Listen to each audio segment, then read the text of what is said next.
जय धर्मेश। कोई भी काम शुरू करने से पहले हमें धर्मेश चालायों का पक्का याद करके ही करना चाहिए और उनकी याद और उनकी सहारा को ही सबसे उत्तम और सबसे शक्तिशाली सहारा मन के हमको आगे बढ़ना होगा। जब भी कोई मीटिंग हो या जब भी कोई काम हो,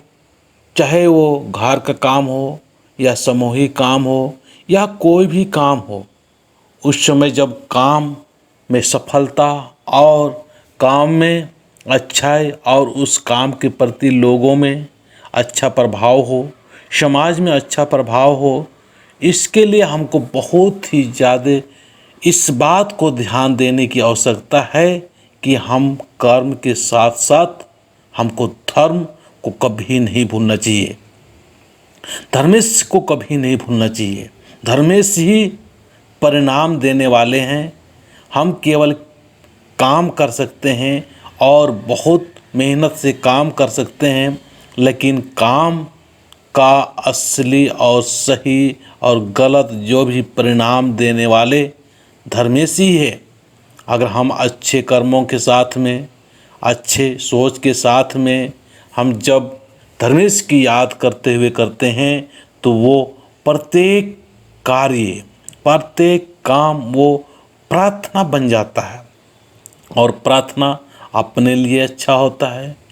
समाज के लोगों के लिए अच्छा होता है और मानवता सभी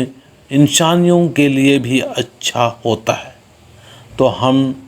ज़रूर इस बात को ख्याल रखें और अभी हमारे जो जो त्यौहार आ रहा है, जो आदिवासियों का एक बहुत महान या बड़ा त्यौहार है,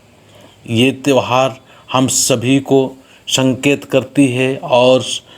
समाज के लोगों को एक सीख देती है कि आप कर्म करते करते ज़रूर इस बात पर ध्यान दें कि आपका जब जन्म होता है अपने माँ बाप के द्वारा, तो कर्म और धर्म दोनों साथ में लेके ही आते हैं और साथ में ही आता है। सबसे पहले हम इस बात को हम जानेंगे जब हम गर्भ की अवस्था में रहते हैं या माँ के पेट में रहते हैं, उस समय हम धर्मेश से रात न दिन विनती करते हैं, प्रार्थना करते हैं और यही दुआएं करते हैं कि ये जो नरक भरी ज़िंदगी है, इस नरक भरी से ज़िंदगी से बाहर निकालिए। और मैं निकलते ही धर्मेश का आपका याद करूँगा, आपका हमेशा नाम लेते रहेंगे, ऐसे विचार भाव उत्पन्न होता है। लेकिन जैसे ही हम संसार में आ जाते हैं सब कुछ भूल जाते हैं। संसार में आने के बाद में कुछ और ही यहाँ पर लोगों के अनुसार रहना और उनके अनुसार हम सीखना शुरू कर देते हैं, संस्कार हमको मिलना शुरू हो जाता है। तो इस बात को हमको जानना है। कर्मा हमको यही शिक्षा देती है कि हमको सबसे पहले हमको कोई भी काम में सफलता प्राप्त करने के लिए, कर्म में शुद्धता के लिए, कर्म में पवित्रता के लिए बहुत ज़रूरी है कि हम धर्मेश के अधीन होके, शरणा माँ का अधीन होके, सिंहबुंगा का अधीन होके हमें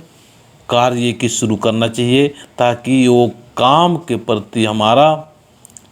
अहंकार ना हो, घमंड ना हो, ईर्ष्या ना हो, द्वेष ना हो और अच्छे कर्मों के साथ में समाज में एक सुंदर और सबको साथ और सबको मदद करने का भाव उत्पन्न हो सके। तो कर्मा हमारा एक महान संदेश देता है कि कर्म करने के साथ साथ हमें धर्म को, धर्मेश को, भगवान को कभी भी नहीं भूलना चाहिए, कभी भी नहीं भूलना चाहिए। उसका सहारा हो तो दुनिया का कोई ताकत कुछ भी आपको नहीं कर सकता। आपका जो कर्म है, जब इस बात को जान जाएंगे तो कर्म जो होता है वो क्रिया हो जाती है। क्रिया का मतलब ये है कि आपके अंदर में जो भी आपके द्वारा होगा उसमें थोड़ा भी क्षणिक भी अहंकार नहीं रहेगा, क्षणिक भी घमंड नहीं रहेगा, क्षणिक भी आप ये भाव नहीं आएगा कि मेरे या मैं कर रहा हूँ, मेरे द्वारा हो रहा, धर्मेश की कृपा से हो रहा, ये सब भाव आएगा।